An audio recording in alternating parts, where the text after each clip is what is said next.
अस्सलाम वालेकुम, welcome back to another video. तो बहुत से लोगों का ये सवाल है कि मलेशिया में स्टूडेंट क्या क्या काम कर सकते हैं, कितने पैसे कमा सकते हैं, कौन कौन सी जॉब्स हैं जो स्टूडेंट करते हैं और क्या यहाँ पे रहते हुए वो अपनी फ़ीस और आगे जाने का खर्चा, ट्रैवल हिस्ट्री वगैरह बना सकते हैं कि नहीं बना सकते।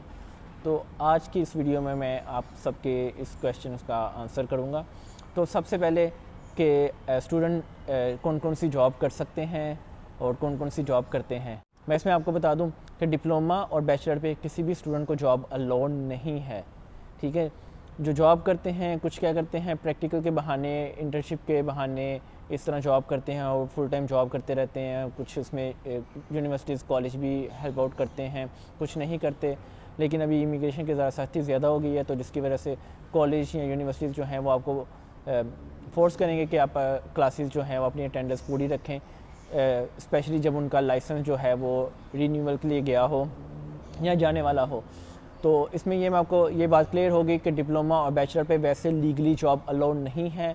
मास्टर और पीएचडी पे जॉब अलाउ है, लेकिन क्या मास्टर और पीएचडी पे आप फुल टाइम काम कर सकते हैं या कब आप काम कर सकते हैं, तो वो भी अगर आप कानूनी लीगली देखेंगे तो आपको ये ऑलमोस्ट नामुमकिन है कि आप लीगली काम कर सकें मास्टर और पीएचडी पे भी।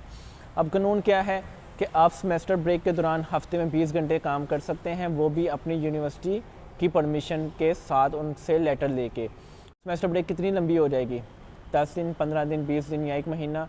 और उसमें भी आपको पहले तो ये कि अपनी यूनिवर्सिटी से परमिशन लेनी पड़ेगी और फिर उसके बाद जस्ट 20 घंटे अलो है अगर लीगली देखा जाए। तो ये हो गया लीगली जो कन्फ्यूजन है आप लोगों को कि कितने घंटे अलो है या कौन कौन सी जॉब कर सकते हैं। जब ये अलो ही नहीं तो लीगली ये नामुमकिन है काम करना। तो अब क्या होता है, यहाँ पे स्टूडेंट जो हैं वो सारे मोस्टली जो हैं वो यहाँ जॉब करते हैं या कोशिश करते हैं कि उनको किसी न किस्म की जॉब मिल जाए, तो वो सारा इलीगली ही होता है। लेकिन मलेशिया का कोई उस तरह से सीन नहीं है जैसे कि यूरोप में होता है कि अगर आप इलीगली काम कर रहे हैं तो या 20 घंटे से ज़्यादा कर रहे हैं तो आपको कैश में पेमेंट लेनी चाहिए, अकाउंट में नहीं ले सकते। यहाँ पे ऐसा कोई सीन नहीं है और ना ही बहुत ज़्यादा कोई टैक्स है सैलरीज़ के ऊपर, स्पेशली जब आप इस तरह काम कर रहे हो तो कोई टैक्स वगैरह भी नहीं है। तो स्टूडेंट जो मिल जाता है कर लेते हैं, ठीक है।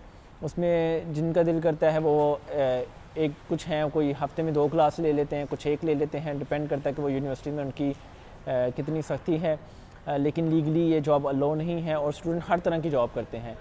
कुछ लोग हैं जो गोगेटर ऐप पे काम करते हैं। गोगेटर एक ऐप है जिसके ऊपर ना आपको ऐसी जॉब होती हैं, पार्ट टाइम जॉब है, मोस्टली और जॉब होती हैं कि कभी कहीं कोई कंटेनर खाली करना है, किसी का क्लीनिंग का होगा, किसी का कुछ इवेंट का होगा, कैटरिंग का होगा, रेस्टोरेंट पे एक्स्ट्रा सर्विस स्टाफ चाहिए होगा, तो वो आप ऐप डाउनलोड कर लेते हैं, उसके ऊपर अपनी आईडी बनाते हैं। या वेयर हाउस का काम होता है और उस पर जो जॉब आप एक्सेप्ट करें उस पर आप जाके काम करते हैं और 1 हफ़्ते बाद वो आपको पेमेंट कर देते हैं ऐप के थ्रू ही ऑनलाइन आपके अकाउंट में। और यहाँ पे अकाउंट में पेमेंट लेने पे कोई भी ऐसी पाबंदी नहीं है कि आपने यहाँ पेमेंट्स क्यों ली, ऐसा कोई भी अभी तक तो सीन नहीं है।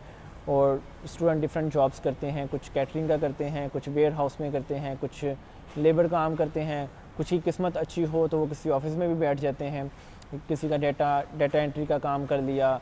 लेकिन वो तमाम स्टूडेंट जो फ्रीलांस कुछ करते हैं उनके लिए मलेशिया एक बहुत बेस्ट जगह है कि आप चुप करके बैठ के लगे रहें, काम करते रहें। कॉस्ट ऑफ लिविंग लो है, अच्छा वाईफाई आपको मिल जाएगा, अच्छा लाइफस्टाइल मिल जाएगा, साथ आपकी स्टडी चलती रहेगी। लेकिन उसके अलावा स्टूडेंट को जो जॉब मिलेगी वो करनी होगी। कोई भी ऐसी स्पेसिफिक जॉब नहीं है जो स्टूडेंट करते हों, जो मिल जाए कर लेते हैं। और दूसरी एक जो कन्फ्यूजन बहुत से लोगों को है वो है कि क्या स्टूडेंट यहाँ पे आके ऊबर चला सकते हैं, डिलीवरी का काम कर सकते हैं। तो मलेशिया में कोई भी फॉरेनर, कोई भी वीज़ा हो उसके पास, उसको कमर्शियल ड्राइविंग या राइडिंग अलो ही नहीं है। हाँ, जो गोगेटर ऐप है उसके ऊपर कुछ डिलीवरीज आती हैं मोटरसाइकिल और कार से, वो अगर आप करना चाहें तो कर सकते हैं। लेकिन उसमें भी अगर आपको कहीं कोई रोकता है तो आप ये शो ना करवाएं कि आप डिलीवरी का काम कर रहे हैं बस, क्योंकि आपके ऊपर कोई मतलब गाड़ी के ऊपर कोई टैग शैग तो लगा नहीं होगा, तो जस्ट रैंडमली यही लगेगा कोई एक बंदा वैसे गाड़ी चला आ रहा है या दोस्त को पार्सल देने जाना है वगैरह वगैरह, इस तरह की चीज़ें। लेकिन कमर्शियल जो राइडिंग ड्राइविंग किसी भी फॉरेनर को अलाउ नहीं है। और अब बात कर ली जाए मास्टर बाय रिसर्च के ऊपर जो बहुत से स्टूडेंट आते हैं, तो उनका ये होता है कि उनका ज़्यादा काम नहीं होता, उनको यूनिवर्सिटी फ़िज़िकली नहीं जाना होता, तो वो फ्री होते हैं। तो इस सूरत में वो डिफरेंट जॉब्स कर सकते हैं। इवन अगर लड़कियां हैं तो मैं यही कहूँगा कि अगर आपको बेबी सिटिंग की जॉब मिल जाती है तो वो ज़्यादा बेटर है कि आप इंडोर रहते हैं, किसी के घर में अपने बच्चों का ख्याल रखना होता है, उन्होंने CCTV वगैरह लगाए होंगे, ठीक है। तो उस सूरत में ये इसलिए अच्छा है कि आपको एक तो इमिग्रेशन का डर नहीं होगा और एक आप इंडोर बैठ के तो ईजी काम कर सकते हैं। जिस यूनिवर्सिटी में आप पढ़ रहे हों उसके किसी डिपार्टमेंट में भी आप पार्ट टाइम कोई ना कोई जॉब ट्राई कर सकते हैं। अक्सर ये लोग डाटा एंट्री वगैरह या मार्केटिंग के लिए स्टूडेंट से काम ले लेते हैं, लेकिन ये डिपेंड करता है यूनिवर्सिटीज़ के ऊपर।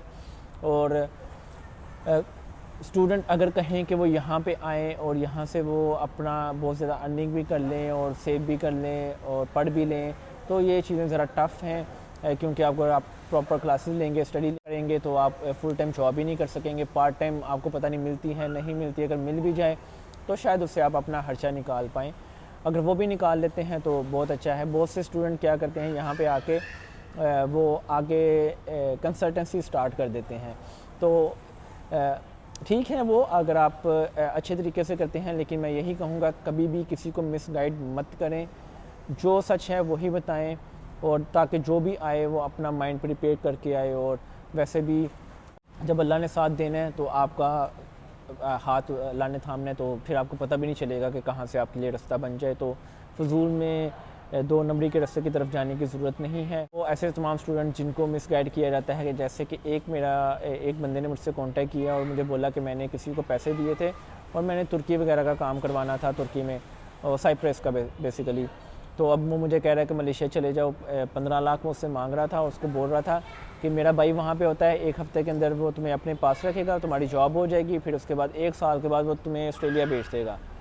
तो मुझे उसने बोला इसमें कितनी सच्चाई है। मैं कहा आप 15 लाख कह रहे हैं, मैं लोग 1-1 करोड़ पे पकड़ के बैठे हुए हैं और कहते हैं कि हमें ऑस्ट्रेलिया का वीज़ा मिल जाए, और वीज़ा नहीं मिल रहा। तो ऐसा बिल्कुल मुमकिन नहीं है, ना ही ये चीज़। अब मैं ये चीज़ यूज़ करूँ, मैं आपकी जॉब करवा दूँगा। इवन कि मैंने बहुत से लोगों की करवाई है, लेकिन वो मेरा कमाल नहीं है, वो उन स्टूडेंट्स का कमाल है कि उनके अंदर ये टैलेंट था कि वो ये कर सकते थे, और मैंने बस रास्ता दिखाया और उन्होंने वो कर लिया। और बहुत से स्टूडेंट ऐसे हैं, मेरे स्टूडेंट भी ऐसे हैं कि जो नहीं करते जॉब, और कुछ ने तो कोशिश ही नहीं की, कुछ जाते हैं इंटरव्यू देते हैं, उनको कोई रखते नहीं, क्योंकि ये पर्सन टू पर्सन जो है ना, ये टैलेंट ये डिफरेंट है, ठीक है। तो कोई बंदा, बहुत से लोग आपको बोलेंगे मेरा भाई है उधर, उसने शादी की हुई है, ये है वो है, ये सब बकवास है। हमेशा जो जॉब है वो बंदा करता है अपने बलबूते पे, ठीक है, अपने सर पे काम करता है। जो बच्चे ज़रा स्ट्रीट स्मार्ट होते हैं वो जल्दी सेटल हो जाते हैं, उनको पता होता है कि कैसे मैंने जाना है, कैसे जॉब देखनी है, कैसे ढूंढनी है, कैसे उस जॉब में अपनी जगह बनानी है। तो ये सारी चीज़ें जो हैं ये पर्सन टू पर्सन वेरी करती हैं। और मलेशिया को आप इस तरह समझ सकते हैं कि पाकिस्तान की तरह है कि जहाँ पे जो आपको मिल जाए आप कर लें, ठीक है। कोई भी एक ऐसी जॉब नहीं जो स्पेसिफिक स्टूडेंट करते हों। कमर्शियल ड्राइविंग राइडिंग का मैंने आपको बता दिया, वो बिल्कुल अलो नहीं है। और ये कि जो स्ट्रीट स्मार्ट है उनका गुजारा हो जाएगा। और अगर आप यहाँ पे आके अपना खर्चा भी उठा लेते हैं तो ये भी बहुत अच्छी बात है। बहुत से लोग आते हैं मलेशिया इस मकसद से कि यहाँ से 1 साल बाद मूव कर जाएँ। तो मूव आपने कैसे करना है ये आप सोच लें। अगर आप सोच रहे हैं कि यूनिवर्सिटी आपको आगे भेजेगी, उनकी कोलैबोरेशन है दूसरी यूनिवर्सिटी के साथ, तो ये एक बहुत मुश्किल सीन है। मैंने अभी तक कोई भी एक स्टूडेंट नहीं देखा ऐसा। होंगे भी तो बहुत बहुत कम होंगे। मोस्टली स्टूडेंट क्या करते हैं, यहाँ पे आते हैं, विज़िट वगैरह इधर करते हैं, ट्रैवल हिस्ट्री बनाते हैं, इधर उधर के पंगे लेते हैं, कुछ के वीज़े लग जाते हैं वो निकल जाते हैं, कुछ फ्रांस निकल जाते हैं, जापान, इन जगहों पे ज़रा वीज़ा रेशो ज़्यादा है। यूएस की तरफ कोई बहुत ज़्यादा सक्सेस मैंने अभी तक नहीं देखी, और ना ही ऑस्ट्रेलिया की तरफ देखी है। हाँ, न्यूजीलैंड की तरफ कुछ लोगों का लगा है, लेकिन ये भी वेरी करता है पर्सन टू पर्सन। उनकी प्रोफाइल पे कुछ लोगों ने बहुत वर्क किया होता है, कुछ लोग खुद बहुत स्मार्ट होते हैं कि वो अपने इवन के वीज़ा वगैरह भी खुद ही लगवा लेते हैं। तो ये सी एक वीडियो, उम्मीद है कि मोस्टली जो क्वेश्चन हैं उनके मैंने आंसर कर दिए होंगे। हम मिलेंगे अब नेक्स्ट वीडियो में, तब तक के लिए अल्लाह हाफ़िज़।